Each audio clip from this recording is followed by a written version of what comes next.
Hey guys, and welcome to Car Guy 1999 Reviews as well as Quirk Auto Dealers. Today we have the 2021 Kia Stinger. This is the GT1 all-wheel drive trim, finished here in one of my favorite colors, ceramic silver.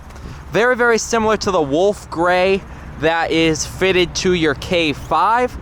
I'm about to see if it has any metallic. Oh yeah, it does. It has like a bronze flake to it. Really, really beautiful color. My dream spec for one of these is ceramic silver over the red leather interior. Absolutely phenomenal car.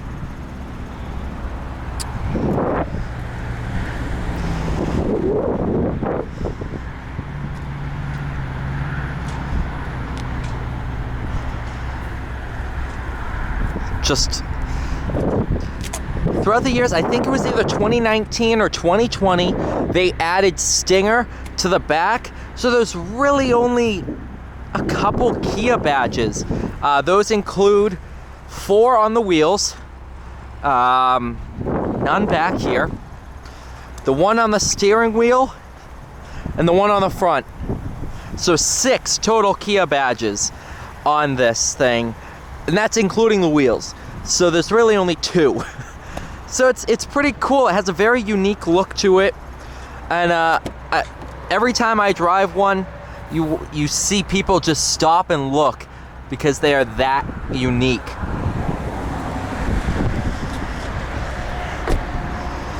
This one here, stickers for $49,375. That is with your GT1 package, which basically upgrades your screen, adds a sunroof, and just basically updates all the little things.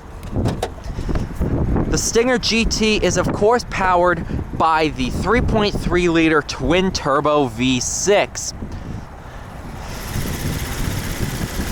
2 intake boxes, which I think is pretty unique. One of the only cars I've seen with that. It looks like the intake gets sucked in right here on both sides.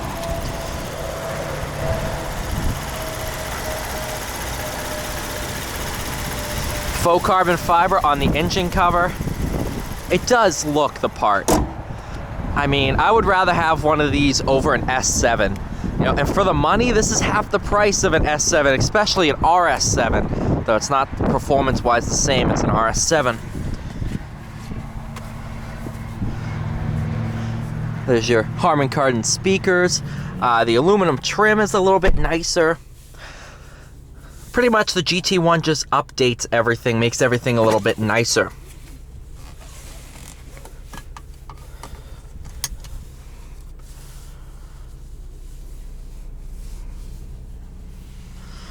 There is your sunroof, GT embroidered on the headrest. In the GT2, you can set adjustable side bolsters. So when you put it in sport mode, the bolsters inflate and hug you a little bit better. GT1 over the GT comes with a different instrument cluster, mainly the middle, where it's a bigger multicolor display. Something I noticed on the way here that I never noticed before. Look up to 60. The numbers are labeled every 10 miles an hour. Once you hit 60, it goes to every 20. Same thing for kilometers an hour to a different extent, where instead of every 20, it goes to every 30.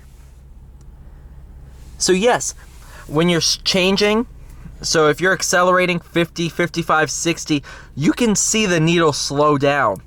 I never noticed that until I looked closer. It's just those little things that really make this car so cool.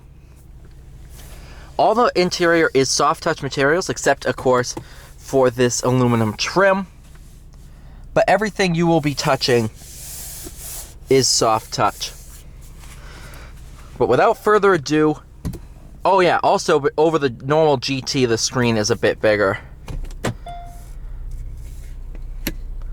But without further ado, we're in sport mode, which you all control through there. Heated seats, ventilated seats.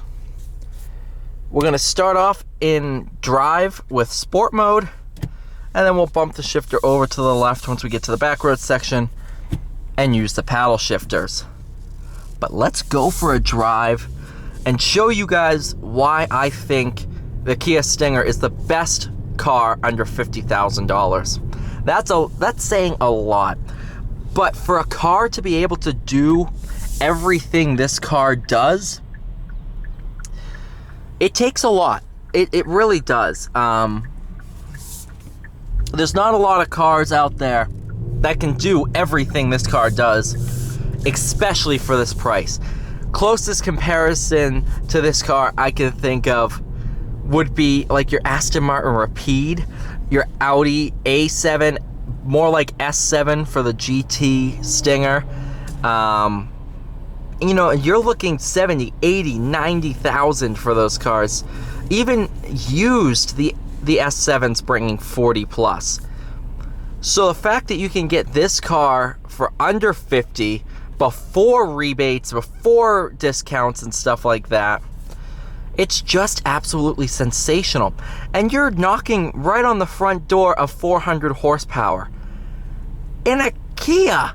Like 5-10 years ago, you would have never heard me say that. But here we are, and here we go.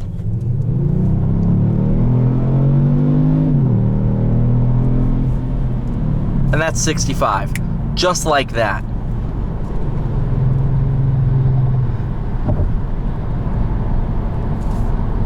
Eight-speed automatic. It is a typical torque converter automatic. No dual clutch like in other Kia performance models such as the Forte GT. But that is perfectly okay with me, as the tuning is absolutely sensational. Downshifts and upshifts are handled as quickly as possible. And it doesn't really hunt around for gears too much. That's a big thing with me. A terrible transmission can ruin a great car, and a great transmission can make a terrible car great. Transmission is a big factor in this car, and it is amazing. Smooth when you need it to be. Well, even at redline, when it's banging shifts off, it's still silky smooth. As I said in my other Stinger video, this handles very similarly to the GTR. Driven the GTR a bunch, driven it on track, instructed in it for a weekend on track, so I can say that. But the way it pulls itself through corners is absolutely mind-blowing. We'll go ahead, try that out here.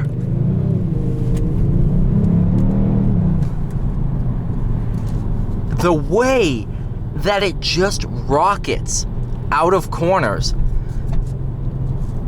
is absolutely mind-blowing. You can feel it starting to divert power towards the rear under throttle to start to get it to rotate via the rear. It's very, very rear-wheel drive focused. It's some of those, it's just the sum of everything together makes this car great. Make Kias great again, 2020. God, I'm gonna get haters as I said that. But no, it's just, I want to take one of these out on track. Kia, send me a press car. Let me get one of these things out on track and really see what they can do. Because it's just mind-boggling what the limits of this car are. You're never gonna reach them on public roads without going to jail.